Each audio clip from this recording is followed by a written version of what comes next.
Hello everyone, Alistair Gold here. Spurs got there in the end. They don't make it easy for us, but they got there in the end. They did so in front of that big South stand once again. They also did so in front of Adam Sandler, which was a bit weird, the Hollywood actor. I guess you could say that Tottenham finally showed some hustle. They stopped acting like airheads and instead like grown-ups, so it just managed to click just when it needed to, I guess. They decided to just go with it, with the Postecoglou way. And I guess it all came down to Sonny running the longest yard to get there to score that winning goal. I guess it saved us all from needing some anger management, at least because, Postecoglou is not bulletproof. Although he is one of those funny people, I suppose, that you forgive him for some of his mistakes. But in the end, I suppose it showed that, once again, he's got some uncut gems in that squad. He really has. Yes, I just tried to cram in as many Adam Sandler films as I possibly could into one little moment. At least I didn't do the hoody-doody-doo impression. Oh, I did. That didn't sound anything like Adam Sandler. But yeah, that was really weird. And Hugh Grant at Fulham, last game. Adam Sandler at this one. Who knows what Hollywood star is going to turn up at the next game? Al Pacino would be very cool. Or De Niro. They would be top of my list. Harrison Ford would be the ultimate, but I'm imagining he probably doesn't take in many Premier League matches, if any at all. But yeah, back to Tottenham Hotspur. Back to Ange Postecoglou. Away from silliness and trying to squeeze in as many movie references as possible. They got there in the end. It was one of those games where in the moment it was frustrating, but I kind of looked back on it. And Postecoglou spoke well about it after the game. And he kind of thought, okay, yeah, Spurs really should have made that a lot more comfortable. They really should have. And he's got this funny way, Postecoglou, which I've spoken about before, how he just doesn't want you to think you know everything about him, or you've got him sussed, or you can know what his team's going to do. And I think he hates predictability, which is weird, actually, because a lot of his system is based on very strict and regimented drills, which we'll talk about in a little bit. But he doesn't want you to really know that. And we were kind of asking him afterwards because Spurs have struggled in first halves. Look, there's no getting away from it, especially this year. You look at the stats. They have not scored a single goal in the first 45 minutes of any match at the Tottenham Hotspur Stadium in 2024. It just seems to be a real home issue as well, which obviously is the place where the fans will get the most frustrated. Postecoglou may well point out that of all of those games, they've won all but two of them. So he will say, look, that's just sometimes the way it's going to go. But there's definitely something to the fact that I think Spurs' final third play is just not quite clinical enough. They do create chances, and we'll talk about that. They created some really big chances in that first half. But it's something about not putting the ball in that net. And just, they raise our heart rates. They raise the fans' heart rates inside that stadium so that they just keep having to have these late, admittedly brilliant moments in front of that South Stand to send everyone crazy. It was 86 minutes yesterday the winner came at.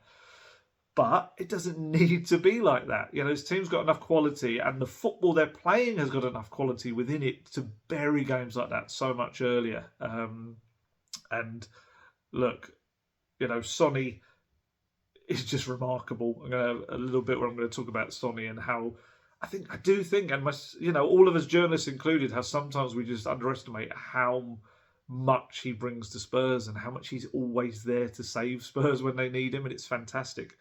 But I was watching as I was kind of writing up, I think it was after Ange's press conference, I was kind of looking at the big screen that we have in the media room, and you could see Dortmund beating Bayern Munich.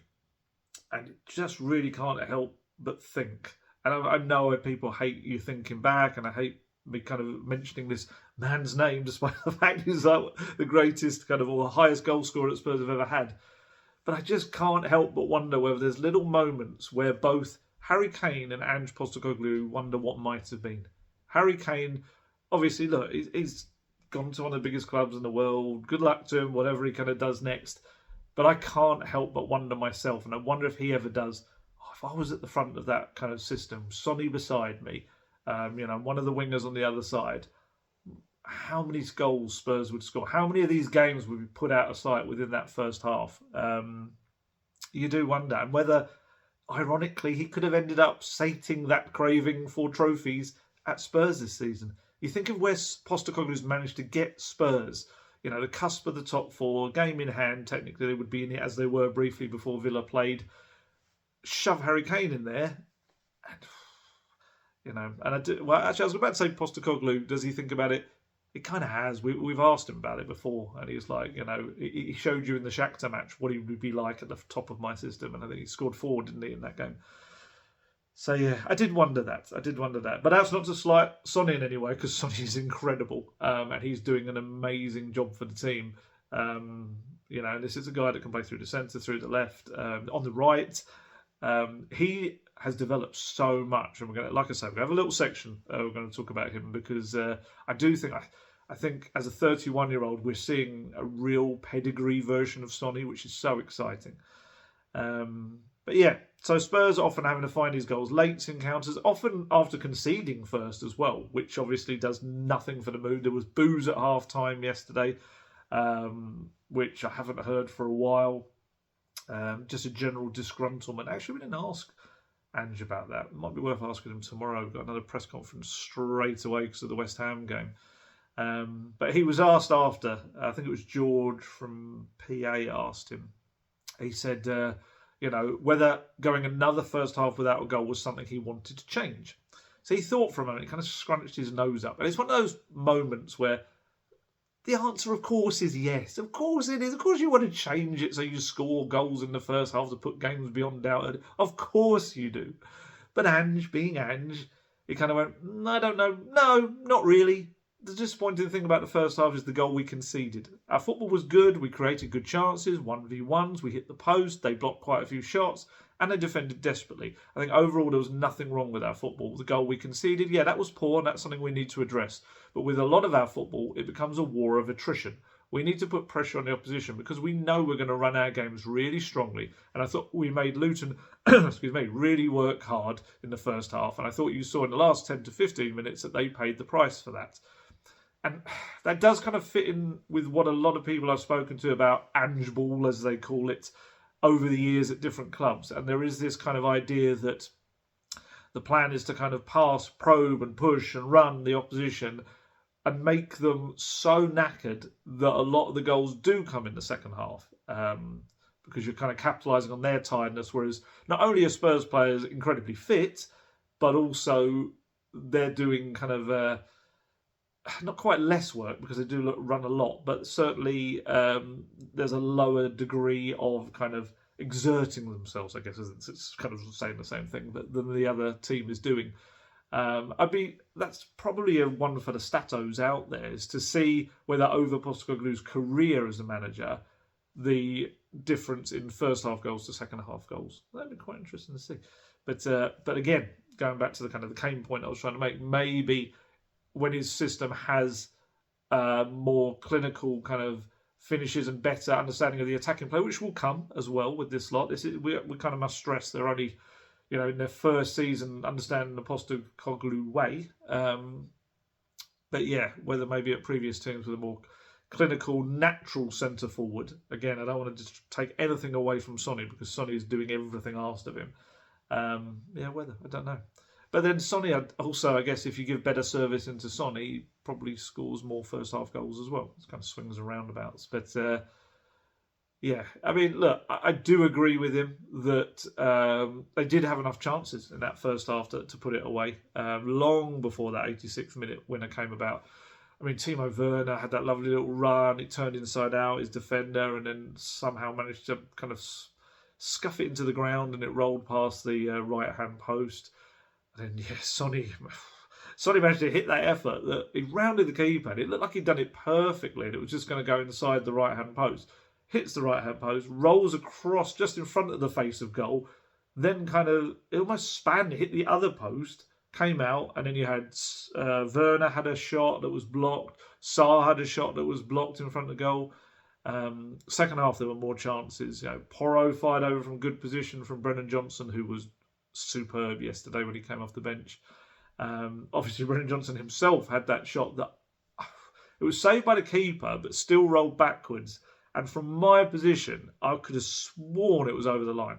It was just, it looked from my angle, from my press seat, that you could kind of see it in the net behind the post. But, you know, fair play, that's what the technology is there for. The whole ball was not over. We're talking like a millimetre or two, like the sphere of the ball. That doesn't look right because there I am. Yeah. Like you don't know what a sphere is. Like I have to do that with my hand. It's a circle. Yeah, it was. It wasn't.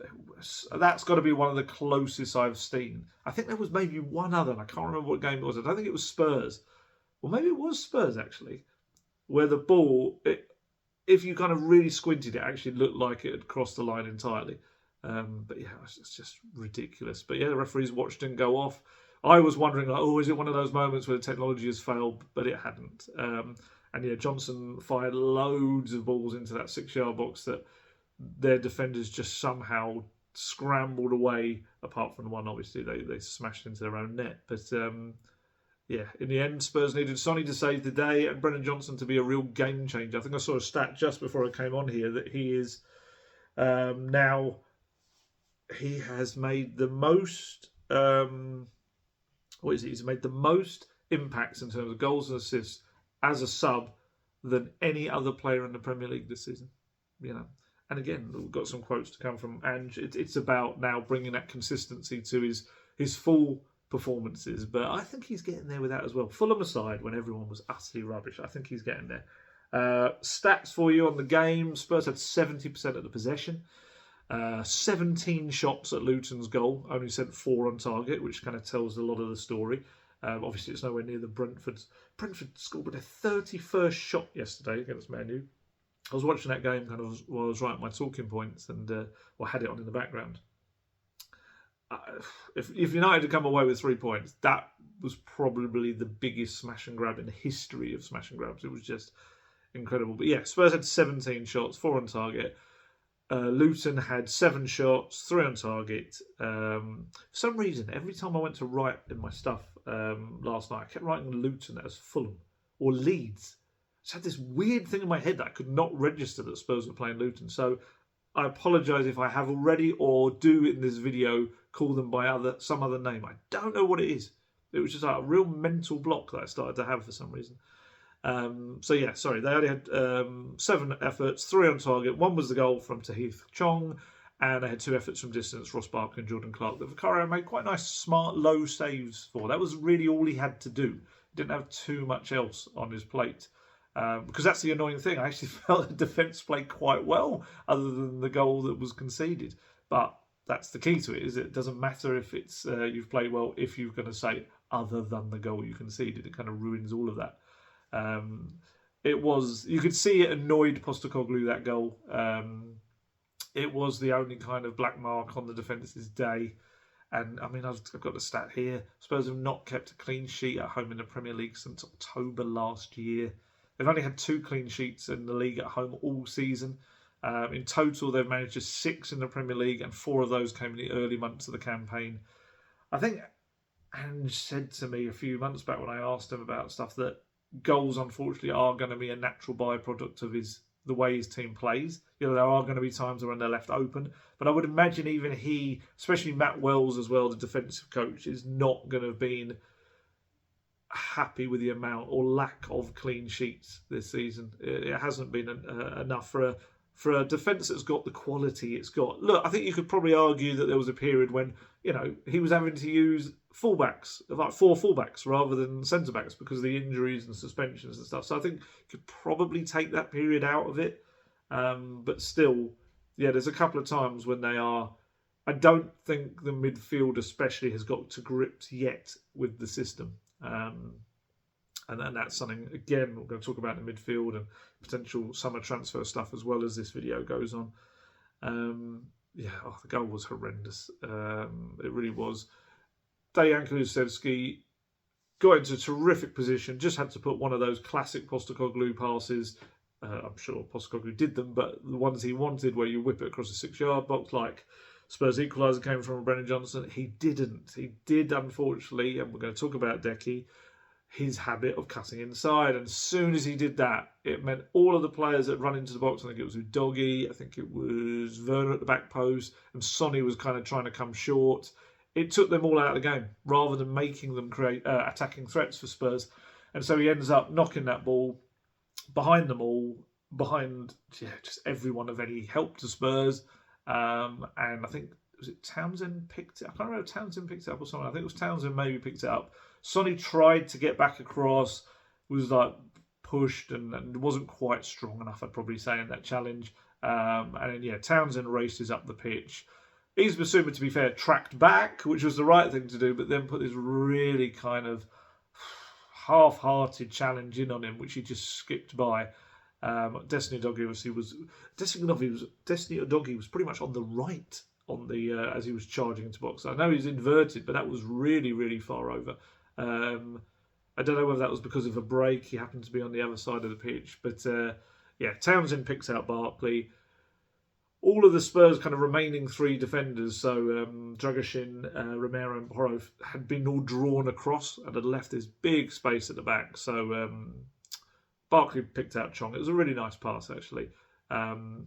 Porro tried to get across, found Carlton Morris right in the way of him, so just kind of ran into him. And Chong hits this shot that Porro managed to just about get out from behind Morris, but it went right through his legs and into the far right corner. It was a really poor goal to concede. And it came within like 3 minutes, and you just felt it sucked a lot of the energy out of the crowd. The crowd were really, really quiet, and that's not blaming them. It's I can understand it entirely when you go there to watch your team take on a promoted team. You're expecting them to really take it to them, and within 3 minutes, that promoted team scores a really kind of easy open goal against you.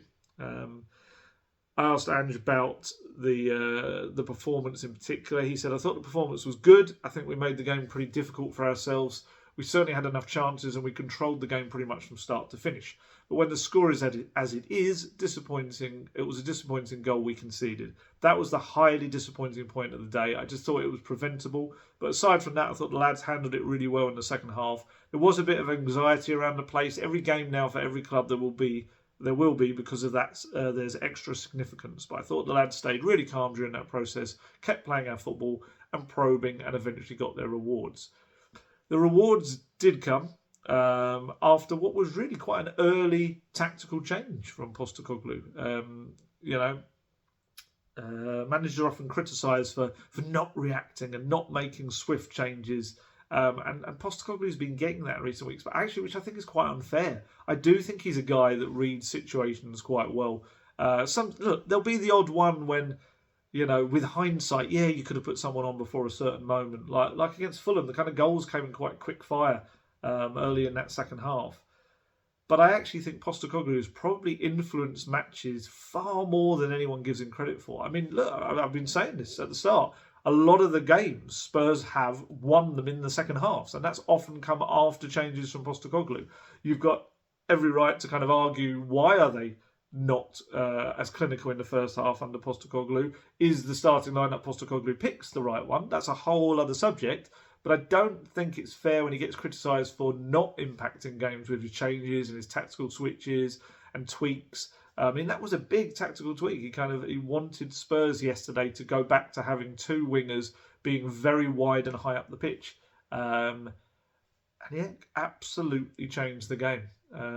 It was pivotal for me. And there was a moment when you could tell it was coming. As soon as Jared Gillett, the referee, put the whistle to his lips and blew for half-time, Ange Postecoglou turned to Brennan Johnson, pointed at him, and just essentially said, "Get ready, you're coming on." He'd seen enough, he'd had enough. Kulusevski just kept doing, we've spoken about it before, he does have this habit, a far too probably predictable habit of cutting inside, naturally because he is a left-footed player playing on the right. And you could just see it was bunching up the play in the middle of the pitch, and it was preventing the exact form of attack I have told you countless times about, that Postecoglou gets his coaches, Chris Davies, his assistant head coach, Chris Davies, and the first team coach, Ryan Mason, to drill into his players day after day. The idea, of course, is the winger or the fullback must get down the flank. Sometimes they combine with another player, and then they get to a certain point and they will fire that ball low and hard across the 6-yard box for the central striker or the other winger on the other post to slam into net. The players go through this motion, honestly, hundreds of times a week. Sometimes using different combinations, but always to get the end result. It's essentially, if it was a shape, it was That's it. Wing up there, ball into the middle. That's it. That's all it is. And it's a very kind of simple idea. But, you saw, I've said this months back after on the pre-season tour, that I could see them drilling. Like I told you all, kind of maybe forget the high crosses into the box. It looks like he is telling them low ball, constantly into that 6-yard area. And sometimes you'd see them training it without opposition defenders. It was just to get this natural kind of thing in their minds of always making something become such a kind of like it's almost like an automated process for them. Oh yeah, I've got to get down there and I've got to put the ball in. And the trouble is, Kulusevski's style is the absolute antithesis of this. It's not really fitting in that. He's a left footer playing on the right wing, like I said. But the thing is, Postecoglou loves him. And the feeling is mutual. Kulusevski loves Postecoglou. And we can kind of say all of this, I see he's kind of becoming the scapegoat now, Kulusevski. And yes, I agree that in Postecoglou's system, I think him as the right winger isn't actually the best role for him. Yet, Kulusevski has created more chances for Spurs this season than any other player, by a long shot as well. He's created 52 opportunities for his Tottenham teammates in the Premier League. And obviously you've got to add on top of that, he's one of the fittest players. He covers the most ground. He works so incredibly hard. And like even yesterday, even in the midst of a really subpar 45 minutes from him, Kulusevski, who had grabbed an assist in both of the games for Sweden in the week, created Spurs 2 big chances in that first half. It was he that played the ball through to Sonny before he hit both posts. It was he that sprayed a lovely ball over the top to Werner, who then ran on and then skewed a shot just wide of goal. That's the irony. That game yesterday, Sonny puts the ball away, Werner puts the ball away, Kulusevski's got 2 assists, and we're seeing a completely different outcome to the game. The game's probably tied up in that first half. Kulusevski probably plays the bulk of the match, and we're all talking about terrific performance. But it didn't work that way, and the rest of his game didn't match those 2 moments either. He gave the ball away, obviously, 3 minutes in with that terrible pass, and there were so many options as well, which was so disappointing. And I think that probably stuck in Postecoglou's head more than anything. It was like, you had the chance to do exactly what I drill you to do, but you didn't take it. And that probably really wound him up. And which is mad, because when you think about it, he must in training sessions be doing that over and over again. So is he just kind of reverting away back to his original style in games? I don't know. But he had the lowest pass percentage success rate of any Spurs player at start in the match. 66.7% of his efforts reached their targets. So yeah, as soon as that half-time whistle went, Postecoglou knew exactly what he was going to do, and then Decky did not re-emerge for the second half. And actually, it's quite interesting. I asked about the change and Brennan Johnson coming on. And for the first time, I wouldn't say really dug him out, but it was the first time I would say Postecoglou has said a player's name and kind of used it in a slightly negative way. Probably the first time, which shows, especially for someone like Postecoglou, that he was not happy with the way that Decky had played. And again, I must stress, he is a player that he loves. So he said, we felt that in the first half, Decky was probably coming inside a little bit too much. And we felt that Timo was certainly getting some opportunities down the left-hand side. And if we got Brennan on the right, that he could equally be a threat. I thought both wingers in the second half were outstanding. He talks a bit more about Decky in a little mo. But I just want to talk very quickly about Timo Werner. Timo Werner I actually thought this was another really good performance from him. I think it was a constant menace. It's just that finishing touch. It's like the missing piece of the jigsaw for him. He's got so much to his game. He's got pace. He's got very kind of, people talk about him getting offside a lot, which he does, and I think that's something that a lot of pacey players just sometimes struggle with. I saw Ivan Toney talking about it yesterday after the Brentford game about how he did that lovely volley that was like a fraction offside, and he said, no, it's my fault. It was stupid. I didn't meet the line. I didn't hold my run to exactly the right moment. And that's the one. With Werner, I do actually feel that's a natural part of his kind of game that he's going to get caught offside. But I think a lot of everything else he does, he's a very direct threat. He looks to take on his defender, and he looks to do exactly what Postecoglou wants. Very simple: get to the byline or get to the somewhere around the 6-yard box on the side of it, put that ball into the mixer, as it were.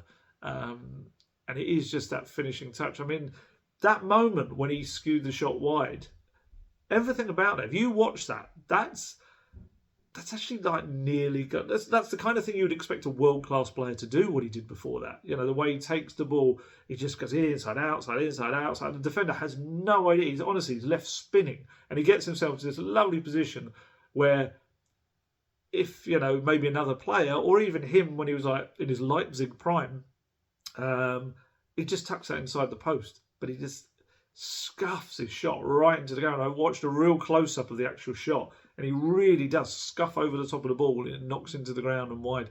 Just a firmer contact, and that's going straight inside. And we're all talking about a brilliant Werner goal. He played 3 key passes in the match, including, of course, there was a really good defence-splitting one to Lo Celso, which came up in the build-up to the Johnson chance that somehow didn't cross the line. That was really nice. I watched that one back as well. He kind of plays it in between 2 or 3 players to him. It's lovely. And then for the equaliser, it's Werner challenged at the back post. Exactly what Postecoglou asked of his wingers. Get in there at the other post if the winger on the other side is about to come in. And that's another thing that I think Kulusevski doesn't do enough. And we were watching him, a few of us in the press box in the first half. There were so many moments when Werner would get down the left, and you're looking to see where Kulusevski is, and he's outside the box. Or he's come in a little bit too central, maybe, to where the ball was going to be played. I think that's, he's 23 years old, Kulusevski. I think people sometimes treat him like he's 26, 27. But he's only 23. And I think that's a big side to his game that he's got to work on. He can mop up the goals in the Postecoglou system. But he's not quite finding that at the moment. And so obviously Werner did get into that role, that position, pressured Issa Kabore. It's an amazing finish. Slammed Johnson's low ball into the net. It's an incredible finish. And then obviously Werner involved again with Johnson for the winner. Sonny sets Werner away down the left-hand side. Werner gets in there, picks out Johnson in the box, who does very well to kind of prod it out to Sonny to fire in off the defender's leg. It's because I was about to say loan. For a loan move, Werner is a bargain. He's been an absolute bargain. You think back a year ago, Spurs brought in Arnold Danjuma, and everyone thought, okay, it's an interesting option. And Conte was like, yeah, but I don't want him. Hello, who are you? Sorry for coming. You weren't really in my plans. Fast forward a year, Timo Werner is an exact player for the Postecoglou system. Hats off to Johan Lang and the recruitment team. It was very much a Johan Lang kind of suggestion to Postecoglou, and Postecoglou was, I do really like it. That's great. If he's available, let's go for it. And the stats all bared it out as well. The data, as Ange calls it. I think he's been really good. He's really. I mean, you can look. I think he's got 2 goals, 2 assists, but there's far more to that than the numbers suggest. There's been a lot of those where he's been heavily involved in goals. I do keep maintaining. I think £15 million in the summer is going to be a bit of a bargain. Even if he does become a player that is someone that you bring off the bench, I still think he's a guy that's going to impact a lot of games for that. That's a snip in today's market. It really is. So really kind of happy for Werner as well. He looks very happy within the Tottenham Hotspur setup as well, which is great. So we'll see. I mean, Ange says the decision will be made after the season, but he's got to be heading in that direction now, surely. Especially if that's a deal where I don't know whether it'll be structured and you're paying off in bits. It just seems a bit of a no-brainer because, even if he has a half-decent season next season, you're probably making a profit. Again, and I know we hate to look at it in a profit balance or that sort of way, but I just think it makes sense all round, really. But biggest strides, though, definitely being made by Brennan Johnson. So happy for him. He is... yeah, he's someone that I think I think a lot of sorry, I was just looking at something later. Release news was coming out there about another loan next season. I think we kind of expected that was going to be the case. Brennan Johnson. I think for someone that was getting a lot of, let's say, flack earlier in the season, he's just developing, growing, and doing everything that's being asked of him. He's 22 years old. He's had a rubbish week for him. Obviously, Wales going out. Obviously, it started well. He scored in the semi-final of the playoffs, but then the playoff final comes off after 70 minutes, and watches his team lose on the penalty shootout. And then he comes back to Spurs, and he's the only player left out of the lineup from that the Fulham debacle. There could have been many others that came out of that side, but it was only him. So he could have wallowed. He could have been a bit sad about it all. And actually, it was quite funny. Ange was asked about that and whether he had to put an arm around him. He was like, I know you want me to give them all a cuddle, mate. I know you're always concerned about our players, but I just don't have the time. I don't have the time. There are 25 beautiful souls in my dressing room, and I just don't have the time to get round to them. It's football, It's a hard business. There's ups, there's downs, and you've just got to deal with them sometimes. Brennan, obviously like Benny, Ben Davies. I love that that's his. He did that the other day, called him Benny. It's like some kind of New York. Hey, Benny. Brennan, obviously, like Benny, felt the pain of missing out on a major competition, but being a professional footballer, you use that as a motivation to go out there next time. I'm sure Brennan has got another couple of tournaments in him, and next time he'll try to become the one that gets them there. But yeah, to be fair, Johnson wasn't wallowing. He wasn't at all.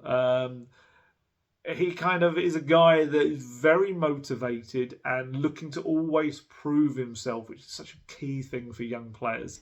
And this was another game-changing performance for his collection, and he's racking them up this season. It was built at first on energy, pressing, harassing the Luton defence. He went out there and caused a real nuisance. And, as I said earlier, that Postecoglou way suits him down to the ground. And it's why Ange was so excited about signing him in the summer. I knew he was excited about signing him, and then I asked him, I think it was just the day after it was confirmed. It was a post-match press conference. I can't remember where it was now. But you could hear it in his voice. He was really excited about them getting this player that he knew was young and mouldable, and he's got pace, he's got delivery into the box, and an instinct to get into goal-scoring areas as well, because he's played through the centre himself a few times. He's really the kind of perfect just mould, for Postecoglou then to make it exactly what he wants him to be, and. He proved it again. His instructions, essentially, you could tell, were do the opposite of what Kulusevski was doing. Don't come inside, stay wide, stay high up the pitch, and just race at Alfie Doherty every time you got the ball. And that's what he did. He fired, I think it was 3, I counted, dangerous balls across the face of goal within about 15 minutes of coming on. One of those, of course, brought the equaliser. And that brings me to my... You've heard me say this before, if you watch my videos, how annoyed it makes me. I know it's not one of the life things it doesn't really need to be annoyed about, but why you don't get an assist for an own goal just annoys me so much, because you are still providing the key pass that results in a goal. It doesn't matter who puts the final touch on the ball, you are still assisting a goal, whether it is an opposition player or not. And there are so many players out there that would have such better stats and numbers. I think Perisic would have got another one earlier this season. I think against Man U, was it the one that Davies challenged for? But I can't remember who touched it. Was it Martinez? Someone like that. It was an own goal. I think Werner actually had one where he would have had one himself as well. Was that against Man U as well? I can't remember who it was. But there's been others, and many obviously over the years. I'd never understood that rule. I think someone tried to explain it to me once, and I think I kind of half got what the logic of it was, but I don't want to accept it. I just don't, because I don't like it. But Johnson, he was superb. He linked up really well with Pedro Porro for the goal as well. Lovely 1-2. And he also teed up Porro for another chance that Porro should have done better with. He kind of skied it over the bar from quite a good position with a bit of time and space as well. But he still, of course, Johnson ended up with that assist right at the end. This was an official one they couldn't take away from him. And if you watch, I'm going to talk about Sonny running the length of the pitch, but Johnson matches him. Johnson runs the entire length of the pitch as well, and he shows really good anticipation to kind of get his foot to Werner's ball across the box, knowing that Sonny's there, and to prod it into his path. It was a really good assist as well. And there was one moment which kind of summed up to me what Johnson's kind of instructions were. He started to go into the centre, and Sonny came out to the right, and Postecoglou saw it and was like, nope. And he's like shouting at him, pointing back to him as if saying, get back, kind of thing. And and he was. And the right is where he can create havoc. I think he's fine on the left. He does a good job. He's got assists from the left. Most notably the lovely cross, beating Carl Walker to put the cross in the Etihad for Kulusevski, getting into the position that he's supposed to get into to score the equaliser there. But I think on the right, I've seen him throw through the centre a few times for Wales. It's not quite as effective, but on the right, he just scares the life out of players because he can go out, he can cut inside as well, but he will also get to that byline constantly and put the ball in and put dangerous balls in as well. He's now got 7 assists and 4 goals, which means 11 goal involvements in 26 Premier League appearances this season. And of course, he was a millimetre away from getting another goal. I looked at the recent form. He's got 8 goal involvements in his past 12 Premier League games. His development is key. It's clear to see. And Postecoglou said it is now just about him bringing that consistency, I guess, into all of his performances, just to make sure he's doing it from the start constantly. And he was asked, actually, it was a good question, I think it was maybe Charlie from The Athletic, he was asked whether he wanted his wingers like Kulusevski and Johnson to play in different ways. If they're very different kind of players, does he want that so it gives him different kinds of options? And you can see he was like, nope. He was like, our wingers should play the same way. I think Decky was trying to get maybe too involved in the game a little bit. He went looking for the ball. He's that kind of player. He wants to be on the ball all the time. I just thought we had a different structure in the second half. It's not about the individual players. It's about the overall structure that they have to follow. I thought it was really important, and I could see that Timo was getting 2 or 3 really good opportunities, and we weren't getting that same kind of joy on the other side because Decky was coming inside looking for the ball. With Brennan's pace, and he has a really good quality delivery and gets in the box, I thought the game was going to be good for him. And then he was asked about the having 2 wide players really high up the pitch and whether that was kind of part of the template. He said, yes, that is part of the attacking template. It's not everything, but yeah, if you're looking for trends or consistencies, that's one area we haven't really nailed it yet.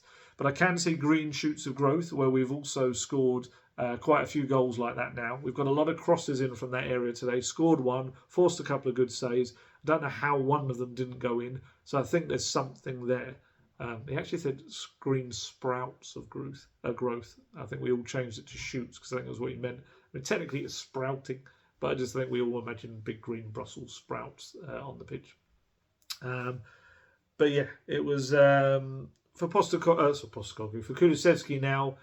It's kind of what I've said before. I do think there's a really terrific player there, and like I say, created more chances than anyone else. This is what kind of, when people say, why is he starting? Why is he doing this? Because he creates more opportunities than anyone else in the team. That's why he starts. And he also brings a lot more to his game. But there is this more of a desire to get the ball. You will often see his touches in a game. He's not someone like, maybe Johnson, Sonny or Werner can go through a game with trying to be efficient with the small amount of touches they get. Always go back to Sonny in the North London derby earlier this season at Emirates. I think he touched the ball like 18 times, scored 2 goals and was like pivotal in the game. Whereas Kulusevski just can't handle that. He doesn't like that. He wants to constantly be on the ball and trying to make things happen. And that will lead sometimes to performances like yesterday, where he keeps coming out of position to do so. It just needs to increase the unpredictability, I guess, of it all. Use that right foot sometimes to drive balls across the face of goal as much as he cuts inside on the left. He's naturally going to do that at times, but if he mixes that up with more low balls across, which exactly like I say is what he's been asked to do, maybe even play him on the left sometimes. If he's not doing what he's been told to do, put him on the left. So he then has his favoured foot and he can whip balls across the side. But obviously, like I say, Timo Werner doing very well there. I mean, I still wonder whether his future may end up lying as a number 8 type player.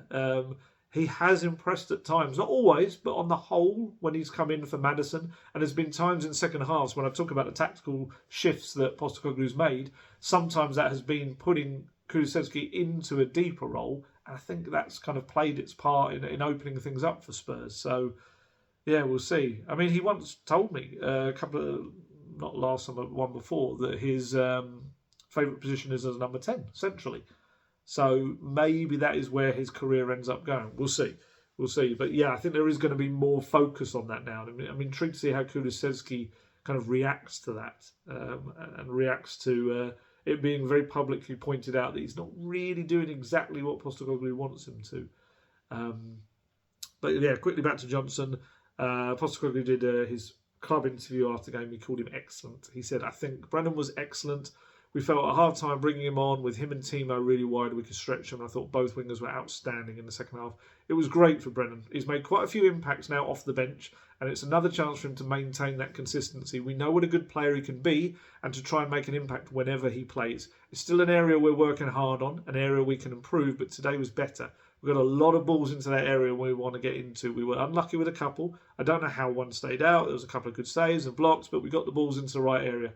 It's not quite there yet, and it becoming natural for the lads, but you can see them buying into it, and it gets the rewards."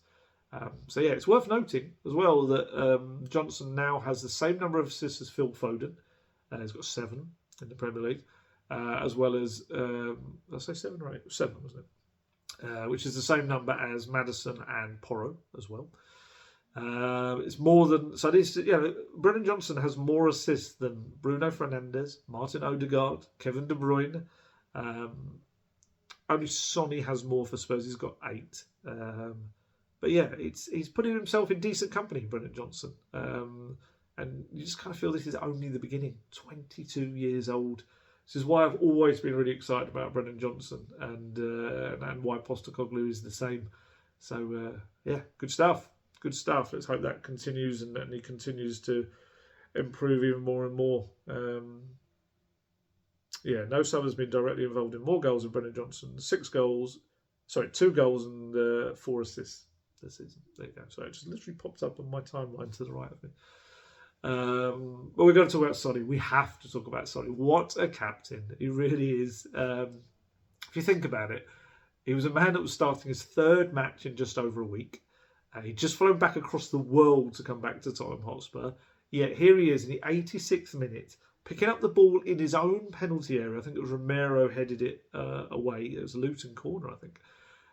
And Sonny sprints up the pitch, plays Werner down the left, runs into the penalty area, just holds his run ever so slightly to meet perfectly Johnson's layoff.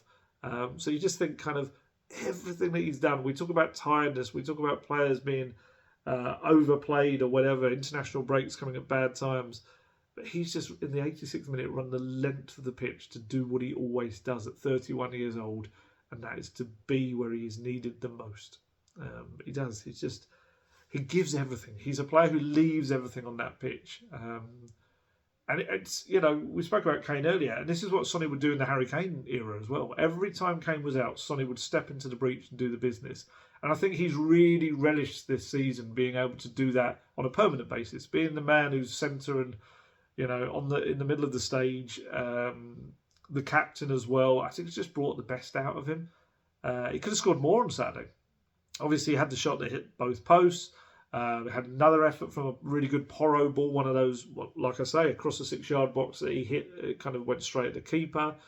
In the end, though, of course, the winning goals, all that matters. It just feels for me like Sonny's at the peak of his powers right now. He is right in that kind of, right between the sweet spot, as it were, in his career. He's still got the pace. He's 31, but he's still very much got the pace. He even said that in his club interview. He said, I know that I can beat my man for pace, which I love. But it's now, he's not just like a pace merchant or got the skills. He's also got the nous and the experience of a player who's in his 30s and has been at the top for years now as well. There's so many times when I watch him, which I never used to see as much of, in deeper positions, really shield the ball and turn. He maybe was a guy that did a lot of his work further up the pitch, but now I think He kind of trusts himself to turn in some quite tight spots.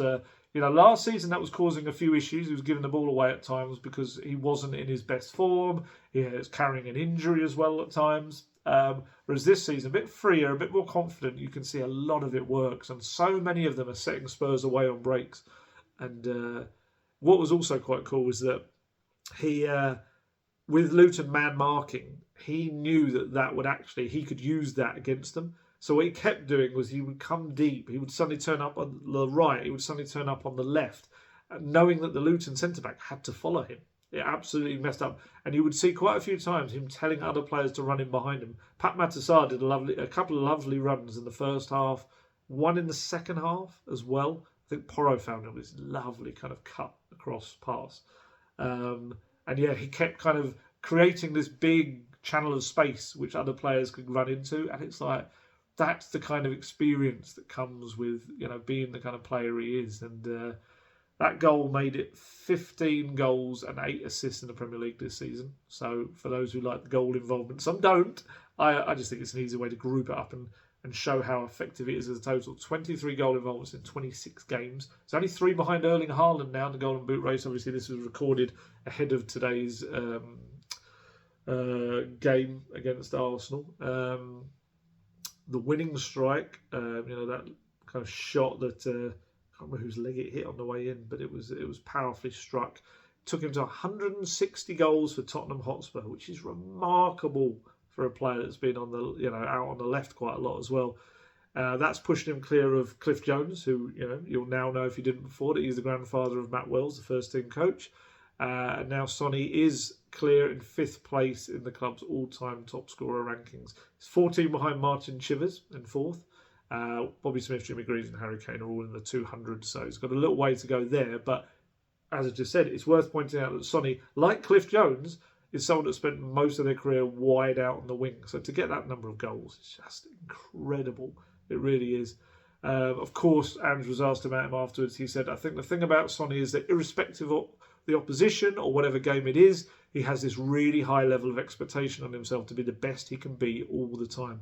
It's very hard to be like that. It's a lot easier to try to get comfortable in the state of being as a person or as a player because he's done so much already. But he wants to maintain the highest possible standards whenever he plays. And when you see that with his football, his efforts, his leadership now, so it's all encompassing. He's been a brilliant footballer for this club for a long time and hopefully for many years to come.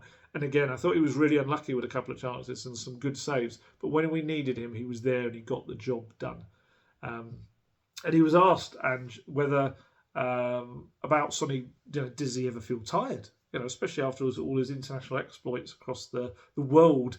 He scored in both of those games for South Korea against Thailand as well, their World Cup qualifiers. And he said, Postecoglou, I'm sure he feels tired. Yeah, absolutely. It's tough. When I was national team coach of Australia, we had quite a few players playing this side of the world, and you talk to them. Mile Jedinak is a classic example of that, where they come back, they're long trips, there's a time difference. But like I said before, he never looks for those crutches, Sonny. For him, when he's available, he wants to play to the highest possible level, and he keeps doing it. Playing for his national team is hugely important for him. Playing for this football club is hugely important to him. And he wouldn't compromise either by letting the standards drop. He gets on with it. We try to look after him the best we can, and the proof is in what he produces. So I wonder whether that means that, sometimes in training sessions, they'll just let him have a bit of a rest, tell him to go in and have a bit more of a gentle kind of recovery session, or maybe in the gym or something. I think you do naturally have to do that with players in their 30s anyway, but especially when they've done so much travelling and so many games as well. And he's right, he does love Sonny having that responsibility for club and country. He likes to make people happy. As I was driving out after the press conference and doing all my work on Friday, when I'd driven in, there was a big crowd outside Hotspur Way, but when I drove out, it was like, I came out, I was like, why are they organised in queues on either side of the road? And then I looked at it, it's because Sonny was there. And he's just such a lovely guy. He knows that there are a large number of fans that have come all the way from Korea just to catch a glimpse of him maybe driving out. And also, because it was Good Friday, I think the crowd was kind of swollen by a lot of local people and Spurs fans that have come across on the off chance they might spot a few players. And he came out. I don't know whether he just was on his way out and he parked his car up and then walked out, but yeah, he patiently worked his way. I was watching him for a little bit because it took me a while to get out of the turning, and he was going through the entire queue that were there. He was signing shirts, he was taking selfies with people. Sometimes he was taking the camera and taking the selfie for them, which probably like, if you just imagine them like, "Sonny touched my phone." Yeah, that was great for all of them. There were some young kids there as well that had come along with their parents, and it's quite interesting because Spurs used to stop fans from gathering. There was a period when it started to build up. Then there was a sign put up saying that players will not stop for autographs. And that's more so because the fact that is the Hotspur Way training complex comes out into a very narrow road. And if you kind of block off that road, it is as someone that has been stuck on that road trying to get around and onto the A10 and then the motorway, it's a very easily kind of bottlenecky type road. So, yeah, you can kind of understand why they're probably not too keen on getting people stuck in their cars in the line and all that sort of stuff. But Sonny has kind of... he's started to do this slightly more regular thing of going out and seeing fans. And you can just imagine the security guards, if it was anyone else, would probably be quite annoyed, but it's Sonny. It's just everyone kind of just loves him around the place. And I guess just seeing the smiles on their faces, I could see him as I was driving out. Not while driving, but while stopped, waiting to pull out. And just the smiles on these people's faces. He's idolised back home. And he's idolised by a lot of Spurs fans. You ask any kid, my mate, I spoke about a couple of weeks back, took his son, young Lucas, to the game. I think it was Palace game, wasn't it? A couple of weeks back. First player you ask him, who do you know at Spurs? Sonny. It's just the first name on everyone's lips. He's become this real global name now. And he was asked about getting clear in the top 5 in the goals, club's all-time goal scorers. He said, "Playing for one club for almost 10 years is an incredible feeling and a big honour for me. I didn't even realise how many goals I'd scored. I want to thank everyone who played with me and coached me for their big effort. I want to give as much as I can for the team. Football is a team sport and the individual comes afterwards. In the last 9 games, I want to give everything for the team." And that's Sonny in a nutshell. And the winning goal showed all of that. It showed him just giving everything he possibly could and then being there for them when it matters. It's brilliant. Love Sonny. He's great to interview. He's always good fun. Always very polite as well. And you kind of... It's nice when you see good people getting what they deserve in life. And hopefully... with the Postecoglou way, that'll end up being trophies for him as well because he deserves those too. Obviously, he's got the international one with South Korea, but he can do it at club level. He really can. So no time to rest now. There really isn't. The sports science staff at Spurs are really going to have to earn their money this week because it's just 2 days in between for the team to recover before they head to the London Stadium. Postecoglou is going to have a lot of decisions to make, I think. See who will face David Moyes' team. It's going to be another classic, busy, frenetic, fierce London derby. London Stadium will probably be sold out. I was actually surprised at that. I've kind of obviously haven't focused too much on what kind of attendances they get there. But they've been getting 60,000 plus every single game there, and I've got a couple of friends that are West Ham fans, and they're saying just getting a ticket is a nightmare there. So it's going to be busy and noisy, and obviously West Ham will be looking to bounce back after that game against Newcastle, where they go 3-1 up and somehow contorted themselves into losing 4-3. So yeah, they're going to be looking to make a point against Spurs. Obviously, I think Spurs are 12 points ahead of them now, or something like that. So yeah, they're going to kind of try to claw back some of that. Obviously, they've still got a kind of a chance of getting European football of some sort. For Spurs, obviously the injuries easing. That bench is far stronger. You've got more options. He can make changes, Postecoglou, if he wants to.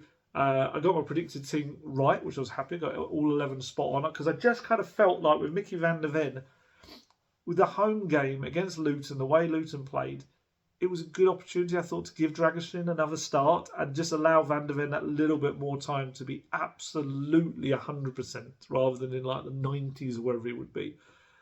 So he can now bring Van de Ven in if he wants, which I would imagine he would, as a real fresh, fast pair of legs. And, I actually thought the two centre-backs did fine. That's the annoying thing about that goal. I thought Christian Romero, bearing in mind, like Sonny, he'd played across the other side of the world. He'd been playing the Argentina. Argentina played a couple of games in the USA. And he started both of those, scored in one of those as well. He pretty much played most of every minute of them. And I thought he was really good against Luton. He kind of quite dominant. He won 4 aerial duels, made 3 clearances.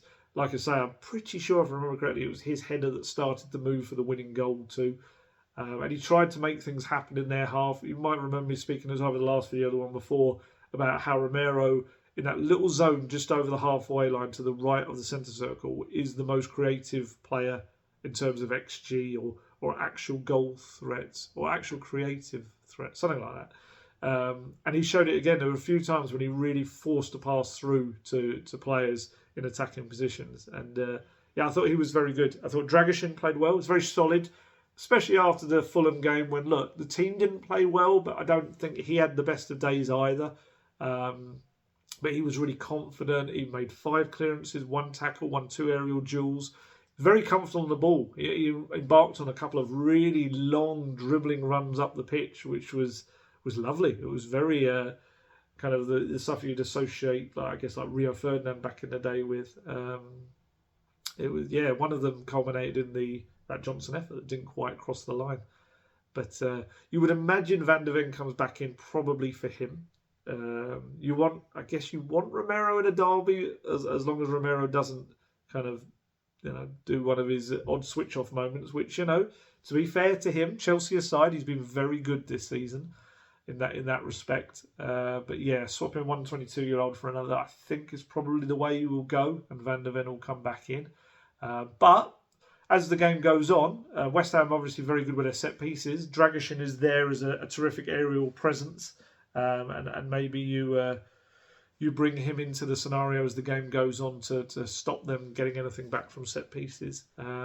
They'll obviously have a decision to make about the fullbacks. Porro and Udogie were both decent. I thought Porro probably even more so. Obviously involved in the link-up with the goal.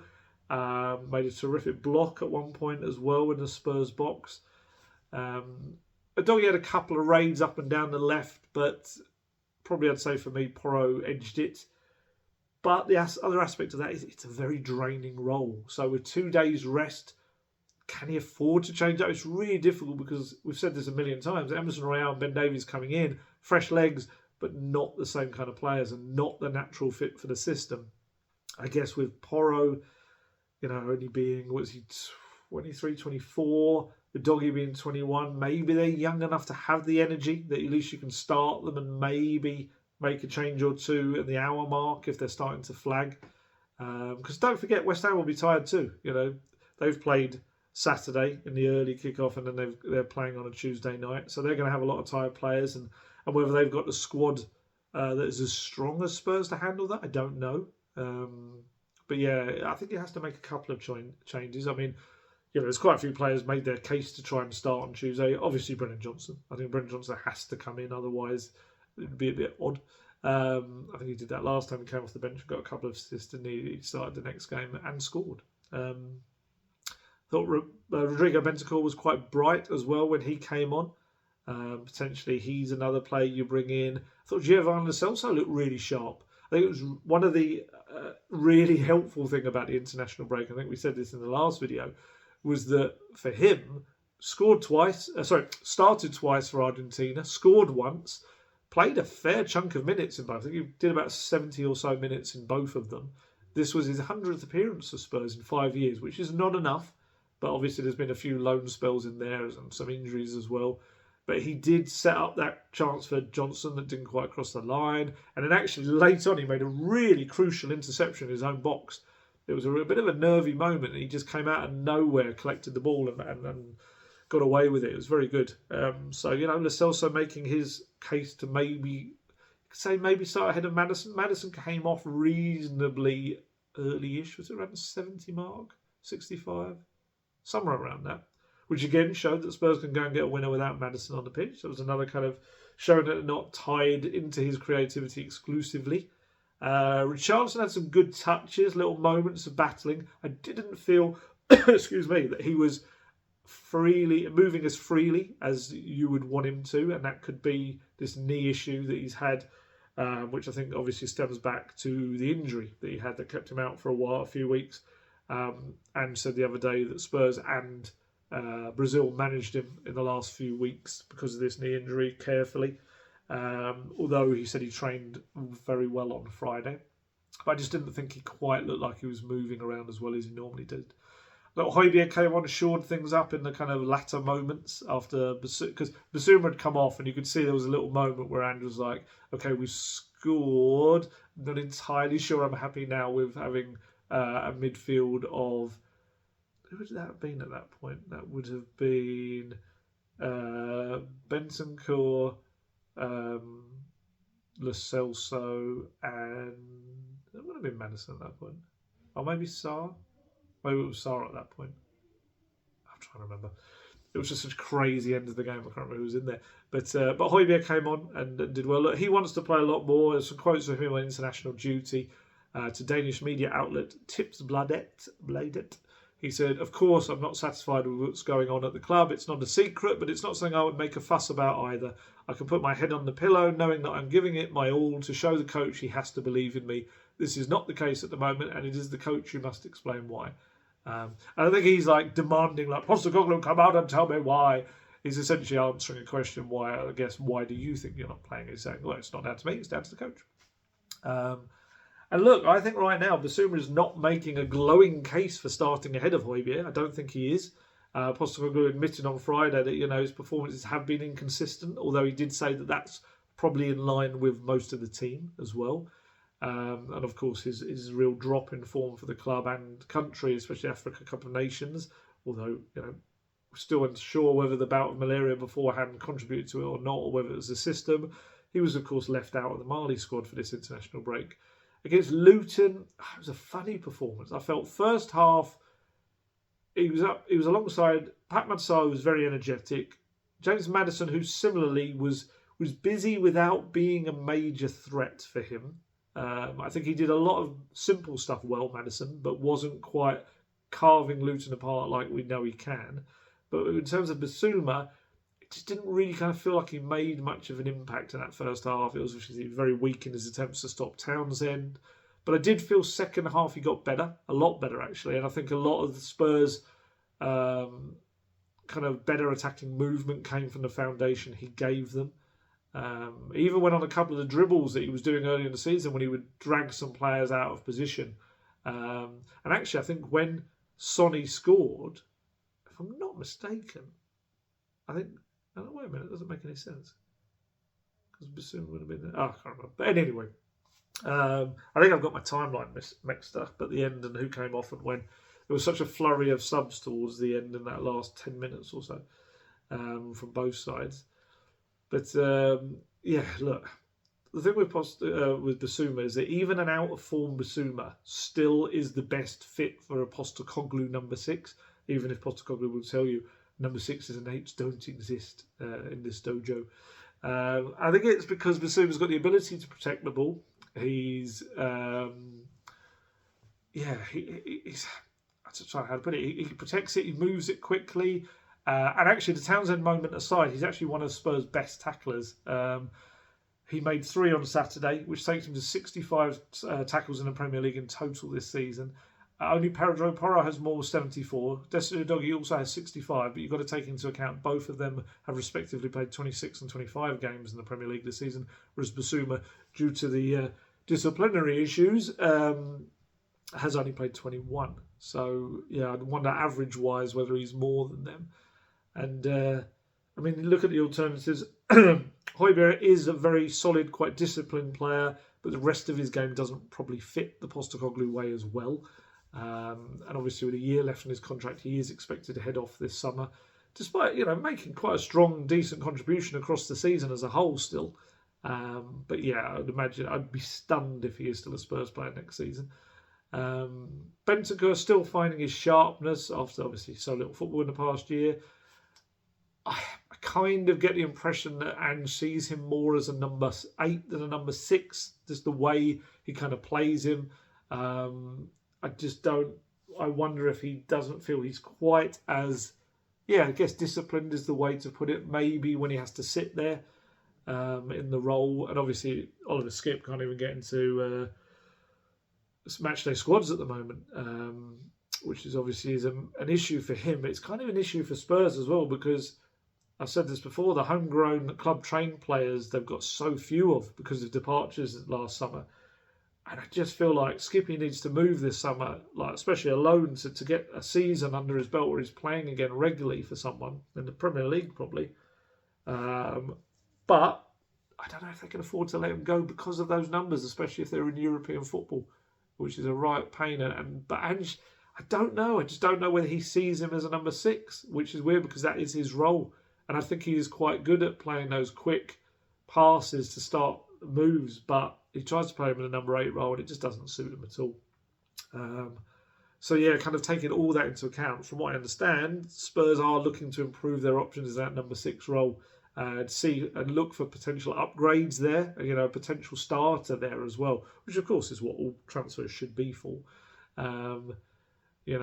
There's a number of players they're looking at. It appears to be that Edison, the Atalanta midfielder, is one of them. But like I say, I think there's quite a few players that got their eye on in that position.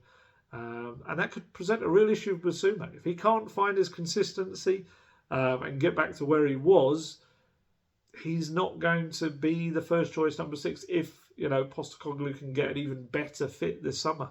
And, it's down to Bissouma, I guess, to show the correct attitude, form, consistency, all of the above, really, I guess, to take that as a challenge rather than taking it the other way. We'll see. We'll see what happens in that role. But it's all going to be very data-backed, the signings, as they are now at Spurs. With, like I say, Johan Lang leading that recruitment team, Rob McKenzie, the chief scout. There's a real process at Spurs now to switch to that. Frederick Leth, head of football, was it Football Insights? I can't remember the exact expression now. A real kind of switch towards the data or data, as Ange kept calling it. And that's actually, there's been some changes behind the scenes to make that happen. I think there's been about 5 scouts or so have left the club or are leaving the club in the process of it, and that includes the experienced 73-year-old Ian Broomfield. You might have heard that name over the years. Anyone that plays Football Manager, he was always one of the scouts for Spurs. Been at the club, I think, for about 15 years across 2 spells. He was chief scout when Redknapp was there. And I think he is heading out the door. Augusto Benito, who's in charge of Spain and Portugal scouting for Spurs. Colin Jackson, not the athlete, who was looking at first team and youth players up in the north of England. I think they're among those leaving. The reports suggest. I think I've had it confirmed. I think it originally came on my day off last week. I think the Athletic and Daily Mail both ran with it as well. Spurs actually put out a statement on it saying, in both of those articles, the review of our football operations continues and involves the restructuring of a number of departments. So yes, it's true. It's true. It's interesting. Obviously, people like Broomfield are very highly respected in the game. Great eye for players. But this is the modern way now, and making the data fit it as well. Look, it's not. I think there's this maybe misconception that it's all about the data. We do not look at the player, but it is. It's everything. It's taking a lot of data into account as well, and sometimes the data can help guide a decision. And look, I don't think there's any coincidence that Postecoglou, when he came in last summer, had a real thing as well about wanting to see the data for players, wanting to see the recruitment team give him data. And that was a different recruitment team back then as well. Leonardo Gabbanini, Paratici as a consultant. I said before, Paratici has got more of a reputation for being someone that goes with his gut than the data. Obviously, it's worked out very well for Spurs, most of his signings. But there was a real kind of feeling last summer to push towards, from Postecoglou, the more data side of things, and that has only increased with Johan Lang coming in. And you can't argue with the recruits. There's no real recruits that have done badly at all in the last year or so. Obviously, Manor Solomon's injuries, it's a tough one to kind of really judge him yet. But so that's the way they're going to go, and it's going to be a big summer. Improvements is expected across the squad, and that's looking ahead. I suppose we should focus on them now, but 9 matches left now. God, it feels like it's suddenly getting there, isn't it? Big derby on Tuesday night. Villa travel to Man City as well, I think the next day or next evening. So it's a kind of a midweek where Spurs can really show up. They can take control of their own destiny this season. I don't mean a doggy, their own destiny. Learn some lessons from previous games against West Ham as well. That would be nice. And learn some lessons from even just a little trip across the capital last time to Fulham. You can't go there with any expectation that you're going to win the game. You've got to go there having to bat and scrap for everything. Because, Spurs want to be challenging for far more than they are this season. Postecoglou admitted as much. He did a club interview. It was the one after the game yesterday. I was watching it. He was asked about something, and he said along the lines of, we're not where I want us to be this season, but it's a process or something. We're not where we want to be this season, because he wants to be challenging at the top. I was talking about this before the game yesterday. He's a little bit Conte-like in terms of, we've said before, he's not there for the top 4. He doesn't think that's any kind of prize. He wants to be up there. In every league he's been in, he's been challenging for the title, apart from his very brief stint back in Greece where he was obviously taken over a team I think was relegation threatened for a few months. And it was when I asked him about Romero, who wants to play at the Olympics. It was a really good press conference on Friday because there was hardly anyone there. So we got to ask loads of questions that was there, the people that were there. I think I asked about 5 different questions.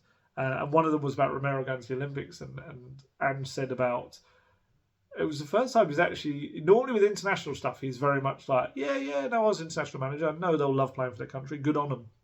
But Romero in the Olympics, coming after the Copa America, it would mean that he would come back the tournament would finish 3 days before the Premier League season starts. And he was quite clear. It was like, we kind of decide on that. It's not like, because it's under 23s, but you can have some overage players. He was very much like, it's not like we don't have the obligation to release them for that. And he said, look, if I was to give some advice to Christian, it would be rest is the biggest benefit, because we're looking to have a big season next season. And I loved that. That was a bit of the answer I don't think people really focused on. I thought, I just remember thinking at a moment, hello. It was like, whoa. He's got big plans for next season. He really does, which is kind of exciting about the transfer window as well. I think that will play its part in it. Nights like Tuesday night at Stratford are, I don't mean walking around Westfield, are going to be, they're the kind of games that big teams that have big seasons go and win.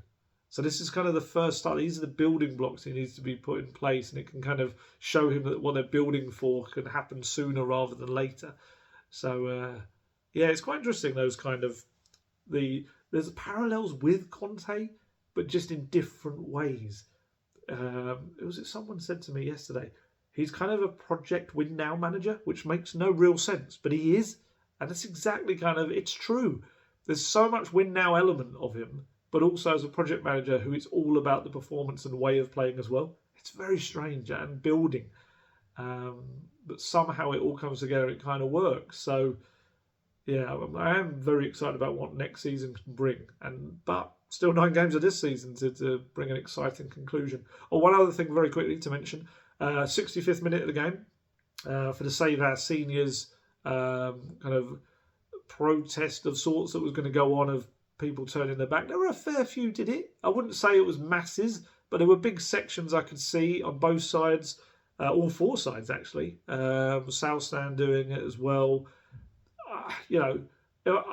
I'd be fibbing if I said it was the majority of people, but there were certainly real pockets of people doing it. I'd say maybe 1,000, couple of thousand, maybe. I could be wrong.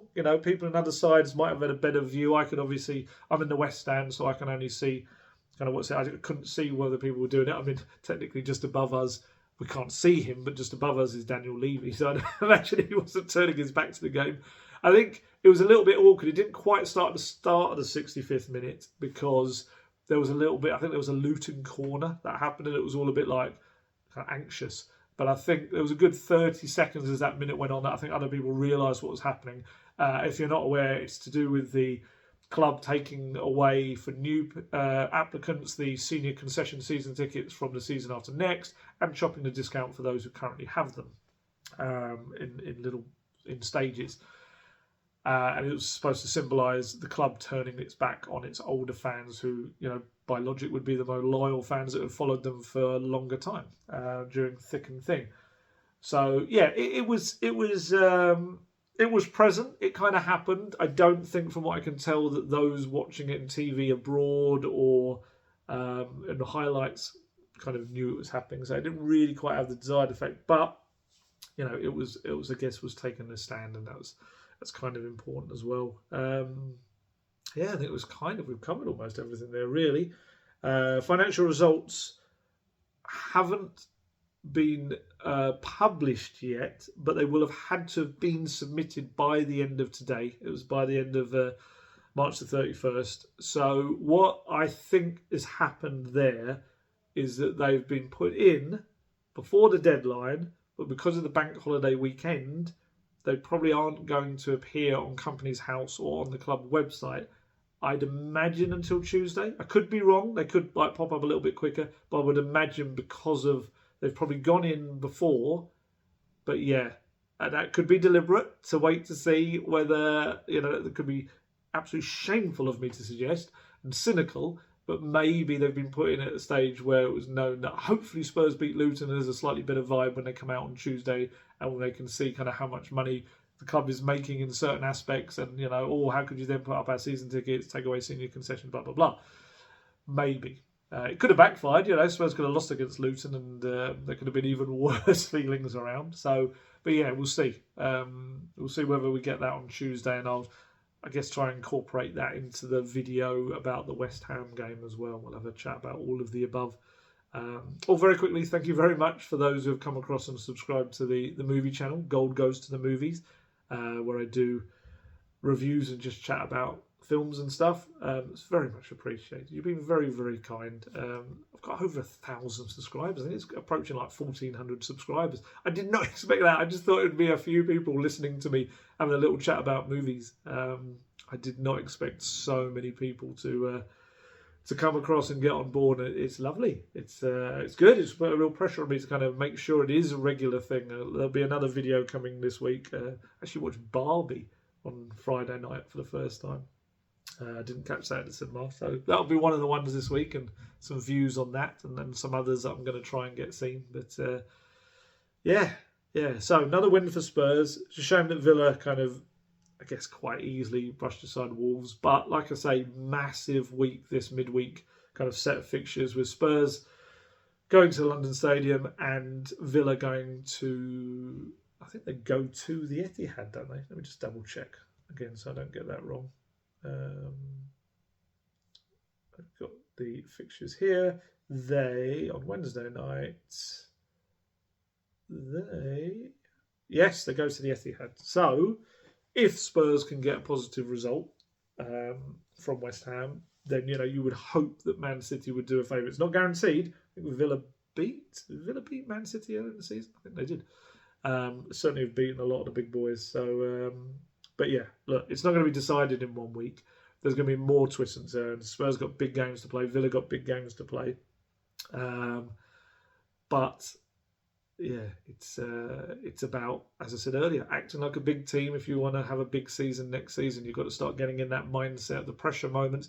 They went to Villa Park, won 4-0. They dealt with that very well, and they've got to do the same again on Tuesday night. More of the Villa Park experience, certainly a lot less of the Craven Cottage experience. And yes, then I'm sure even Adam Sandler would approve. Right, time to head off. Enjoy the rest of my Easter Sunday. Happy Easter to those of you who celebrate that. It's quite funny. Ange was asked right at the start of the prayer, or not asked, it was like, Happy Easter. And he was like, yeah, thanks, mate. I'm a Greek Orthodox, so I might be celebrating that for another month or so, but I appreciate it all the way, at the same time. And yeah, so obviously very wary of to those who do celebrate that. But yeah, I've got some Easter eggs. I do love a bit of a Easter egg. I do. I know that's not supposed to be the spirit of it all, but hey, I'm a man who likes my Easter eggs. Right, time to head off. As always, stay healthy, stay safe, look after yourselves. I shall catch you later. Goodbye.